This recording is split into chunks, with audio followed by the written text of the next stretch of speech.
Let's speak now to Ulrich Brueckner, who joins me live from Berlin. He's a professor of European Studies at Stanford University in Berlin. Welcome to the program. So over in the US, senators there are discussing imposing sanctions on Russia. They're calling it the mother of all sanctions in case of a Russian offensive on Ukraine. Why haven't they sanctioned Vladimir Putin or his inner circle or whoever they're thinking of? Why haven't they done it yet? Because we are still in the phase of negotiations, and everyone in the West believes that there is no other way of fixing this problem other than diplomacy.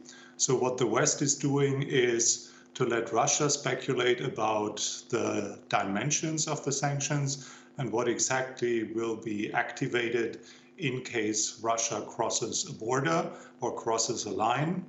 And that is too early to sanction anyone in person, because so far Russia hasn't done anything else than mobilizing its troops in the east, in the south, and in the north. Ulrich, I want to ask you about what has been said and not agreed upon over the weekend. President Zelensky said on Friday at a press conference that the West should stop sowing panic. And we've heard something, very different from the US and the rest of the West. This discord, what are the consequences of this? Well, it is kind of a share of labor. Ukraine wants to show its strength by staying calm and being self-confident about the new quality of their military defense. And it's not a question of whether they are strong enough to stop an invasion of Russia. Russia is way stronger than the Ukraine, but it will pay a high blood toll if it starts a military intervention there, and that's extremely unpopular in the Russian public, while the West is getting more united. And that's the interesting side effect of Putin's gambling, that he tried to divide the West, and instead NATO presents itself as being far more relevant than it has been in the recent past, when it was hard to explain what exactly is NATO's role and NATO's identity.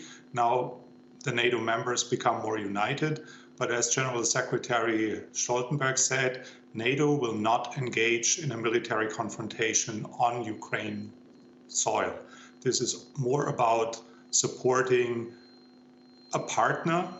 Ukraine is not a member or an ally, but NATO gets ready and also increases the deployment of non-member states troops in the eastern part, which is exactly the opposite. Yeah. So sorry to jump in. That's also sowing panic, is it not, by deploying more troops, more ammunition to those areas? Because let's look at the reality on the ground. What do you make of that? And can we really continue to believe President Putin when he says he has no intention of invading Ukraine?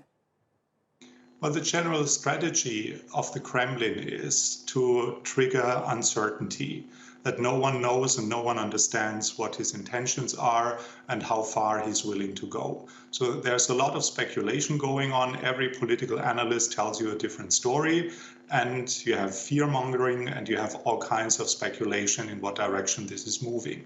The practical consequences are that you will see a bit more symbolic actions. We are talking about 100,000 troops on the border coming from Russia, and the US is activating 8,500. Britain is doubling its 1,100 troops in Eastern Europe. So these are symbolic gestures, but it means practically that an attack on one of us will activate, according to Article 5 of the NATO Treaty, an attack on all of us. And that will trigger the massive, or as the senator said, the mother of all sanctions that will harm Russia's economy. Ulrich Brueckner joining us from Stanford University in Berlin. Thank you very much indeed for your analysis. Appreciate it.